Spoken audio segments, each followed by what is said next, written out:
Assalomu alaykum barchaga. Xayrli kun sizlar. Bu safargi videoyim aziz opa-singillarimiz uchun. Siz bilan birgalikda go'zallashamiz. Bunga nima deysiz? Direktimga hamda kommentariyalarda juda ham ko'p yozishadi. O'zimni dugonalarim ham hayotda ko'rishganda, yuzingga nima ishlatasan? Yuzing doim tiniq turadi deb savol berishadi. Yuzim quruq va nozik bo'lgani uchun hududiy kosmetikalar tanlashda juda ham ikkilanganman.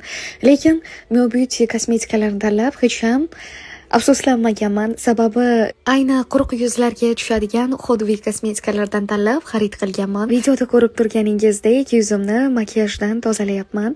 Mahsulotlarni tanlayotganingizda yuz tergingizga moslab o'zlari maslahat berishadi hamda naborlarini sizga taqdim etishadi. Mio Beauty hududiy kosmetikalarni topishni qiynalmasligingiz uchun men sizga Instagram profillarini qoldiraman. Aziz ayollar, yoshligingiz va go'zalligingizni asrab qolish o'z qo'lingizda. Tanlovda adashmang.